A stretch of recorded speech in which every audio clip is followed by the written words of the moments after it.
Bismillahirrahmanirrahim. Assalamualaikum warahmatullahi wabarakatuh. Wahai murid-muridku, wahai anak-anakku yang senantiasa dirahmati oleh Allah SWT, marilah kita lanjutkan pelajaran kita ngaji belajar urip. Kali ini bahasan kita mengenai kehendak bebas. Pernahkah kalian mensyukuri kehendak bebas?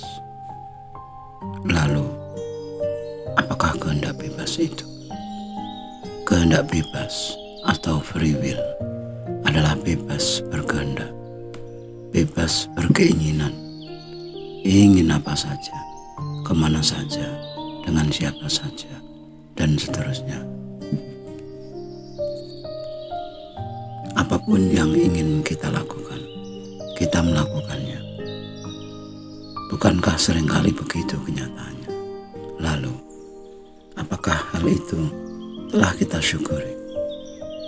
Bagaimana kita mensyukurinya bila sadar saja tidak bahwa itu adalah anugerah yang luar biasa?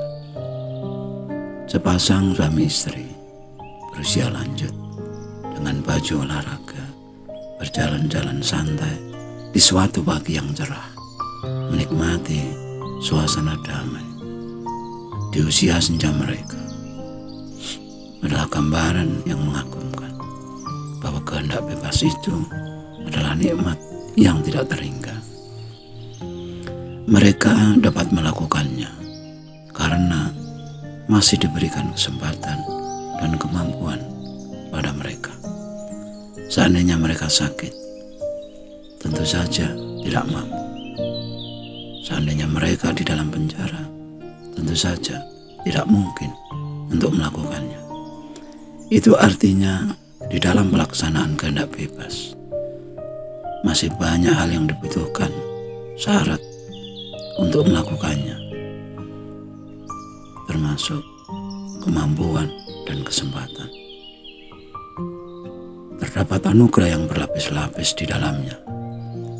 Harus ada kehendak atau keinginan atau niat. Harus ada kemampuan, harus ada kesempatan. Yang justru sayangnya jarang disadari sebagai anugerah dari Yang Maha Pemurah. Banyak yang tidak menyadari bahwa di balik hal-hal yang kita anggap biasa atau lumrah terdapat tanda-tanda kebesaran Tuhan. Duduk, berdiri, berbaring, tidur, berjalan, mandi, bekerja, dan sebagainya. Yang semuanya itu dengan mudah dan bebas kita melakukannya. Karena kita hidup. Pinjaman kehidupan dari Yang Maha Hidup. Kita mendapatkan pinjaman kuasa dan kehendak darinya. Karena kita anggap mudahnya memperoleh pinjaman itu, sehingga mudah pula bagi kita untuk melupakannya. Benarkah Tuhan memberikan semua pinjaman itu bersyarat agar kita taat kepadanya? Sebagaimana firman-Nya di dalam Al-Quran, "Wa ma khalaqtul jinna wal insa illa liya'budun." Tidak aku ciptakan jin dan manusia kecuali untuk mengabdi. Benarkah ayat ini begitu mengikat sehingga manusia kehilangan kehendak bebasnya? Mari kita lihat kenyataannya. Lebih banyak mana mereka yang taat dibandingkan dengan yang tidak. Jarangnya kita menemukan orang yang benar-benar baik, benar-benar ikhlas, dan taat membuktikan bahwa ayat itu hanyalah pengingat bagi kita. Memang seharusnya begitu. Ternyata yang terjadi tidak sesuai dengan yang seharusnya. Seharusnya taat, tetapi nyatanya tidak. Hal ini tidak lepas dari kehendak bebas atau free will yang dimiliki oleh setiap orang. Bebas berkehendak untuk taat maupun tidak.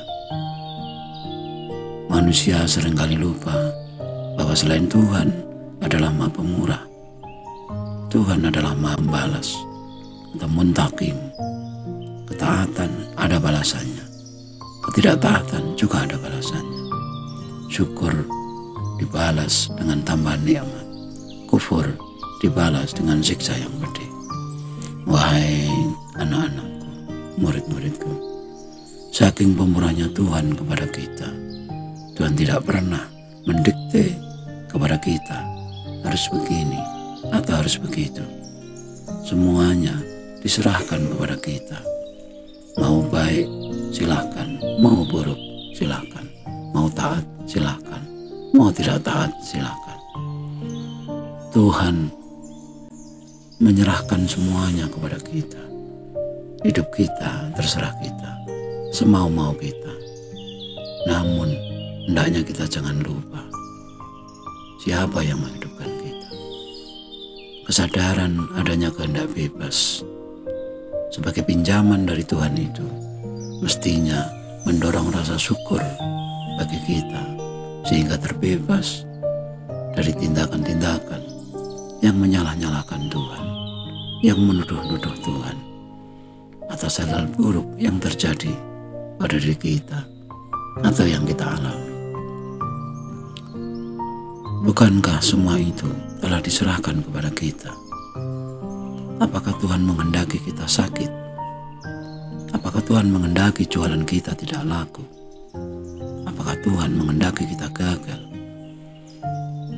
Apakah Tuhan menghendaki kita menderita?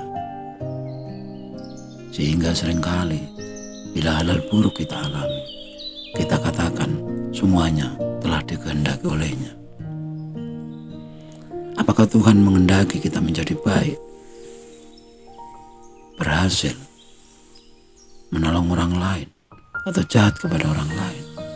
Bukankah semua dalam kehendak bebas kita? Namun sekali lagi, jangan lupa Tuhanlah yang menghidupkan kita. Setelah kita hidup, segala yang ada dalam kehidupan ini adalah konsekuensi kita hidup, adalah risiko kita hidup. Dalam kehidupan ini hanya dua kemungkinan yang kita alami.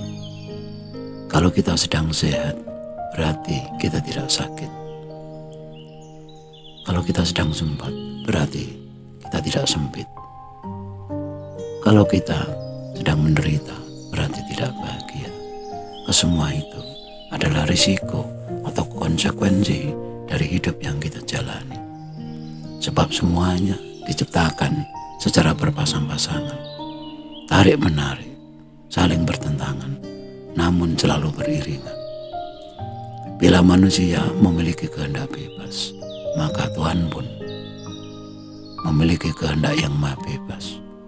Justru semuanya adalah karena kodrat iradatnya, karena kekuasaan dan kehendaknya yang maha kuasa, yang maha adil, yang maha membalas, yang maha segala-galanya. Adakah semuanya itu membuat kita sadar bahwa kita adalah bagian terkecil dari dirinya? Sekian dulu wejangan-wejangan yang mohon maaf atas segala kekurangan, dan semoga selalu bermanfaat. Marilah kita berdoa bersama. Ya Allah, mudahkanlah jalan pengabdian kami kepadamu. Amin. Wassalamualaikum warahmatullahi wabarakatuh.